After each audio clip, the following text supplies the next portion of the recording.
शब्दों में लय हो तो गीत बन जाता है, शब्दों में लय हो तो गीत बन जाता है, भाव में लय हो तो प्रीत बन जाता है। शब्दों में लय हो तो गीत बन जाता है, भावों में लय हो तो प्रीत बन जाता है, व्यवहार में लय हो तो नीति बन जाता है, व्यवहार में लय हो तो नीति बन जाता है, आचरण में लय हो तो रीति बन जाता है, आचरण में लय हो तो रीति बन जाता है। लय बहुत जरूरी है। जैसे आज हम कहते हैं रिदम, रिद्म, लयबद्धता।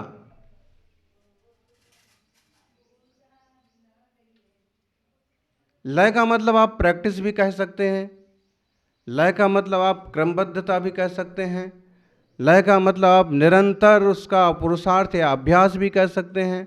आपने जैसे अभी सुन रखा है, भारत के लिए कितने गोल्ड मिले हैं एथलेटिक्स में, कितने गोल्ड आए हैं?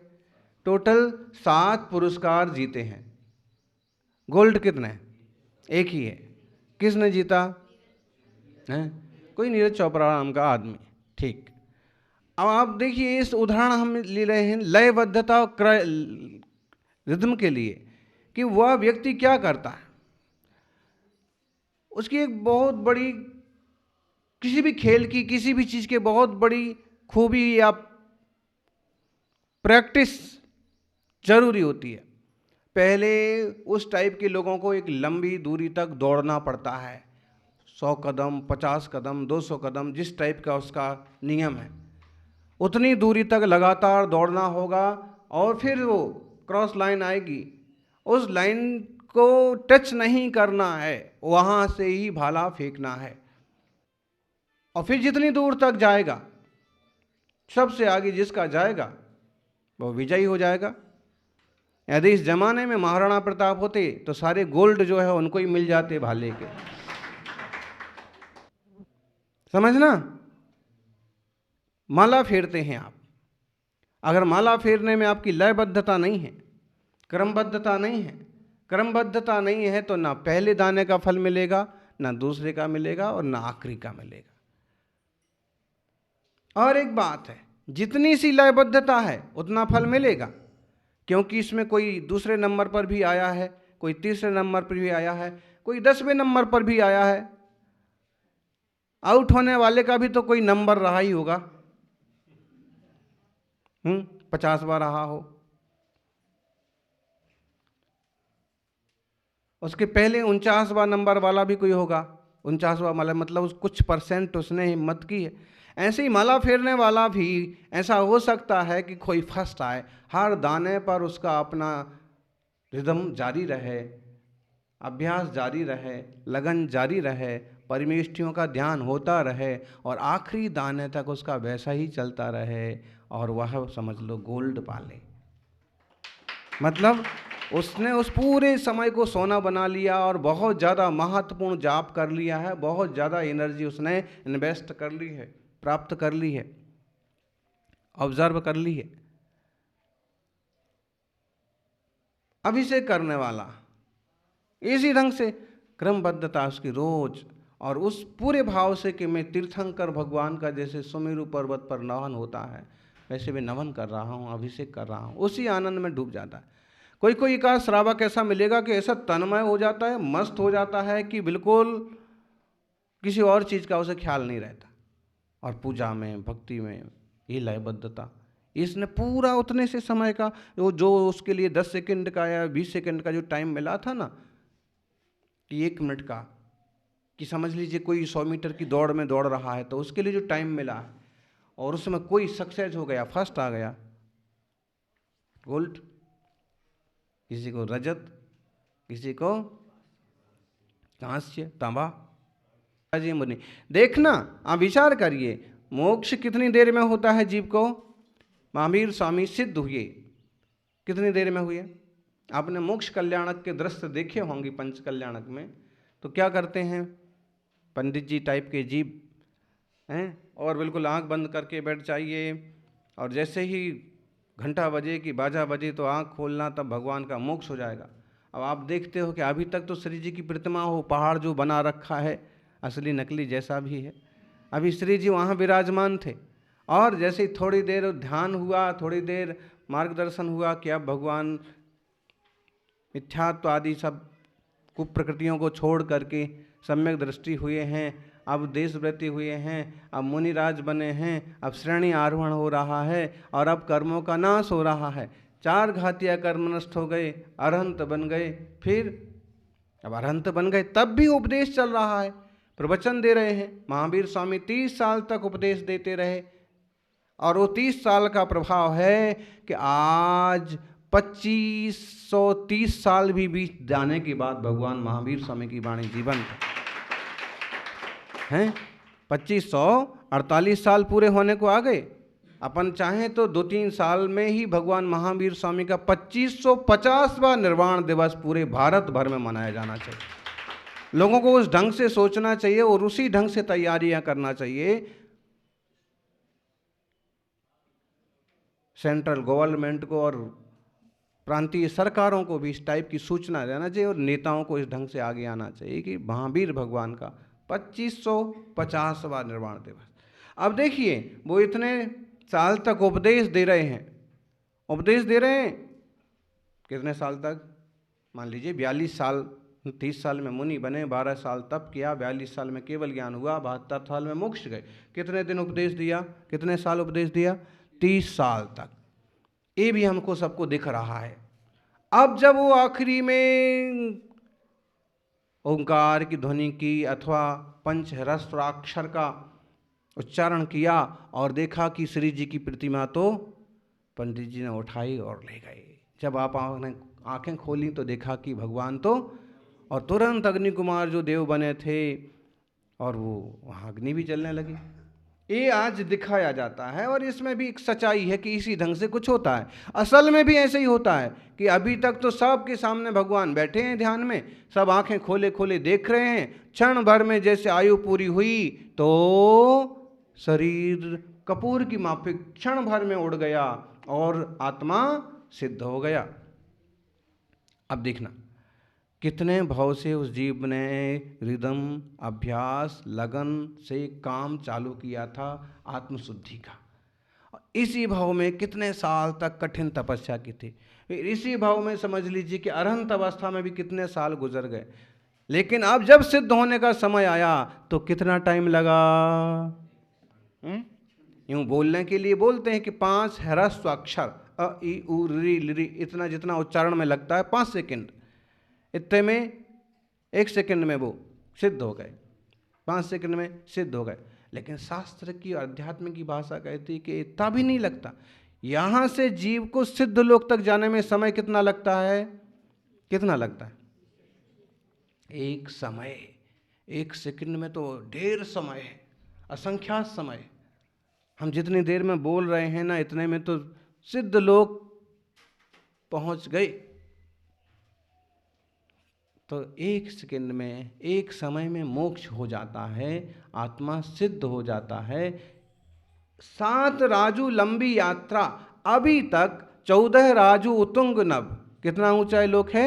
14 राजू। इस 14 राजू ऊंचे लोक में बहुत बड़ा होता है, राजू का विस्तार बहुत बड़ा होता है, असंख्यात किलोमीटर।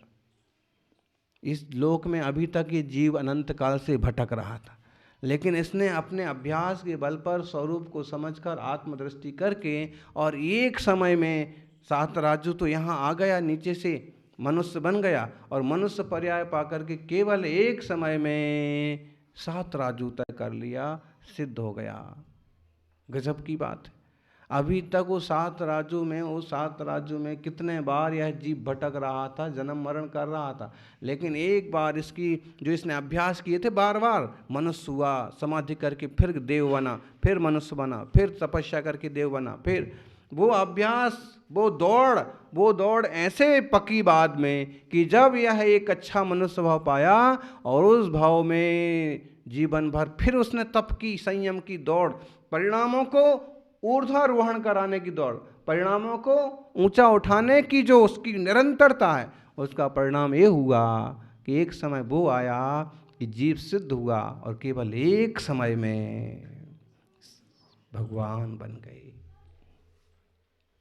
ध्यान में आ रहा? मतलब वो जो 100 मीटर दौड़ा था, उसका ये प्रभाव पड़ा कि उसको सीधा गोल्ड पर निशाना लगा। और ये प्रभु आत्मा कि 5 भाव से कि 10 भाव से कि इसी भाव में पूरी तरह से सावधान हुए और इनने परिणामों की निर्मलता की इतनी तेज दौड़ लगाई कि सीधा शुद्ध दशा को प्राप्त कर लिया, सिद्ध हो गए। शब्दों में लय हो तो गीत बन जाता है, भाव में लय हो तो प्रीत बन जाता है, और जीवन में लय हो तो जीव सिद्ध भी बन जाता है, भगवान बन जाता है। शब्दों में भी लय होना चाहिए। शब्दों को जोड़ करके क्रमबद्ध ढंग से रखते तो उसी का तो गीत बन जाता है। शब्दों से तो गीत बनता है ना। आप इतने सारे शब्द बोलते हो और उसका कोई फर्क नहीं पड़ता, कोई सुनता नहीं सुनता, ढेर हो जाते। लेकिन उसी को एक आधी लाइन में गा के बोलते हैं तो स्तुति बन जाती है, अच्छा लगता है, सुनने वाले सुनते रह जाते हैं। फिल्मों के गानों में भी क्या होता है, शब्द ही तो होते हैं, लेकिन इस ढंग से बुन दिए जाते हैं कि कोई एक बार सुनता है और याद हो जाते हैं। वो ही ढंग से नहीं बुने गए हैं तो 1000 बार बोलो तो भी समझ में नहीं आता है, जमता नहीं। ऐसे ही भजनों में भी क्या होता है, अब कोई भी स्तुति ले लीजिए, भक्ता मर्जी ले लीजिए, लय में बुन दिया गया है तो आप उसको गाते हो और 2 4 10 बार में याद हो गया और श्रद्धा जम गई और भाव बैठ गया। नमोकार मंत्र अनादि निधन मंत्र है, लेकिन इसको इस ढंग से किसने बुना? यूं नमो रिहंताणम किसी भी रूप में चलता ही था, अरुहंताणम नमो दूसरे रूप में भी गाथा मिलती हैं, लेकिन जो फेमस है उसको बुना, उसको उस रूप में किसने क्रमबद्ध किया? इस टाइप के शब्दों में, इस टाइप की गाथा में किसने लिखा? आचार्य श्री पुष्पदंत भूतबली ने षटखंडागम ग्रंथ में, केवल 2200-2300 साल पहले। उसके पहले नहीं था, लेकिन उसकी लयबद्धता कुछ और रही होगी, उसकी क्रमबद्धता कुछ और रही होगी, उसका उच्चारण का ढंग कुछ और रहा होगा। जैसे यही मूल उच्चारण हमको यहाँ मिलता है, अगर इसका इंग्लिश में ट्रांसलेशन कर दिया जाए तो आई गो टू ऑल अरिहंतास हैं। अभी इसको, लेकिन अब समझ लीजिए कि कभी ये वाली भाषा साइलेंट हो जाए और वो ही भाषा चलने लग जाए दुनिया में, तो फिर वो किसने लिखा, उस ढंग से बात होगी, लेकिन रहा हमेशा से है। अनादि निधन इसलिए है। लयबद्धता, आप पूजा गाने बैठे, आप भजन गाने बैठे, उसमें एक लयबद्धता होती, लोग सुनते हैं कि हाँ कितना बढ़िया ढंग से पूजा करते हैं, और आपने फिशम फिशम किया और चलते बने तो न सुनने वालों को अच्छा लगता है ना। एक लयबद्धता, शब्दों में लय हो तो गीत बन जाता है, भाव में लय हो तो प्रीत बन जाता है। भाव जब अपन जोड़ते हैं ना तो वो प्रीति बन जाती है, वही तो प्रेम बन जाता है ना। देव शास्त्र गुरु के प्रति भाव जोड़े तो हमारे लिए तो बहुत बढ़िया लगते। पार्श्वनाथ भगवान सबसे ज़्यादा हमको पसंद है, आपकी उनके प्रति ज़्यादा। आचार्य श्री हमको बहुत अच्छे लगते हैं, आपका उनके प्रति प्रीति भाव, आपका तन्मयता उससे जुड़ी हुई है तो प्रीति बन गई। और संसारियों में देखो हैं तो कैसी भी छोरा छोरी होते हैं, नहीं हमको तो वो ही चाहिए, अरे उसमें है क्या, बस उसकी आपस में वैसे कोई प्रीति बैठ गई है। भले वो कानी भेड़ी लंगड़ी लूली कैसी भी हो, हैं बेवकूफ़ हो, कैसी भी रहो, लेकिन उसकी तो बस बैठ गया तो बैठ गया। तो बार बार ना लय उससे होता है। व्यवहार में लय हो तो नीति बन जाती है, व्यवहार में एक लयबद्धता है तो नीति, वही नीति कहलाती कि भाई बड़ों को नमस्कार करना चाहिए, अपने छोटों को प्यार करना चाहिए, किसी के साथ धोखा नहीं करना चाहिए, यही नीतियाँ बन जाती हैं व्यवहार की लयबद्धता। और आचरण की लयबद्धता हो तो रीति बन जाती है। आचरण की क्रमबद्धता लयबद्धता है तो सबको समझ में आता है कि महावीर स्वामी की पेटेंट परंपरा यही है, 5 महाव्रत का पालन करो, श्रावक है तो 5 अनुव्रत का पालन करो, रात्रि भोजन का त्याग करो। वो आचरण की रीति ऐसी जैनों की नीति है कि वो रात को नहीं खाते हैं, बिना छना पानी नहीं पीते हैं, होटल में बाजार में नहीं खाते हैं, अभक्ष नहीं खाते हैं। रीति है, लोक प्रसिद्ध रीति है। आज कोई जैनी ही अगर इसमें गड़बड़ करे तो ये उसका अपना दोष है, उसकी अपनी गलती है। बाकी दुनिया में आज भी यही समझ है, यही कि जैन नीति रीति बड़ी गजब की है। और आज तो इन दिनों में साइंस और बड़े बड़े रिसर्चर ये कह रहे हैं कि जैन आहार पद्धति, जैनों की जीवन पद्धति अगर लोग अपनाएं तो दुनिया की सारी बीमारियां खत्म हो जाएं। क्यों? अब लोग कर क्या रहे वो जानो, वो लोग जाने। बाकी ये है कि पानी छाना जाएगा और गर्म कर लिया जाएगा, सारे जर्म्स खत्म हो गए। आज भी मुनिराज तो गर्म पानी लेते हैं ना, और जब श्रावक पड़गाहन की जिस दिन तैयारी करते हैं तो वो भी अपने घर में शुद्ध और गर्म पानी छना हुआ। फिर भोजन की हर एक चीज़ खेत की और सीधी सादी सोधी हुई। ये नहीं समझना कि खेत का आया हुआ पदार्थ है तो ये भी एकदम शुद्ध है। अभी तो अगर लौकी तोरई करेला टिंडा भी लाए हैं ना तो उसको भी पहले आधे घंटे पानी में रखो, हल्के गुनगुने पानी में, और उसको ठीक से कपड़े से धो के साफ करो, क्योंकि ऊपर से जो दवाइयाँ डाली जाती हैं। वो कितने लोग आ गए अभी, इनको भूख नहीं लगती है, इसका पेट दुखता रहता है, इसका ऐसा होता है। एक तो विदेशी गाय का दूध, जर्सी होस्टन गाय, ये पैकेट बंद दूध सबसे बड़ा नुकसानदायक पदार्थ है आजकल श्रावकों के भोजन का। विषय अपना थोड़ा चेंज हो रहा है, लेकिन ये सूचना आपको मिलती भी होगी, फिर ध्यान में लेते कि नहीं। आप दूध मत पियो, चलेगा, क्योंकि बिना दूध के कोई खास ज़्यादा नुकसान नहीं होते। लेकिन अगर दूध चाहिए है तो जो कंधे वाली गाय होती है, जिसका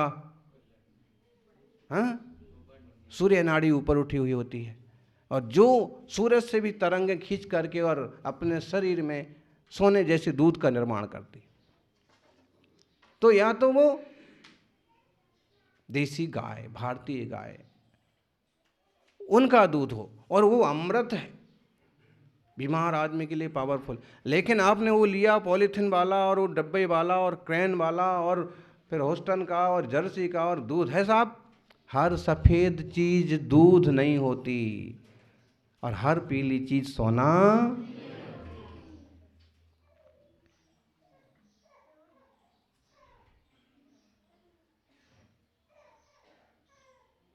खेतों से आई हुई सामग्री का भी आपको ध्यान रखना पड़ेगा। वो पेट दर्द क्यों कर रहा है, रिपोर्ट में कुछ नहीं आता है, बीमारी कुछ नहीं। यही है उसका मूल कारण। या तो तुमने होटल का खा रखा है, या तुमने बाजार का खा रखा है, या फिर तुम जो चीज़ें लाए हो बिना सोधे ही सीधा उपयोग करके और स्वाहा कर दिया है। तो उसमें जो पेस्टिसाइड जो लगा, जो जहर लगा, वो जहर पहुंच गया है पेट में।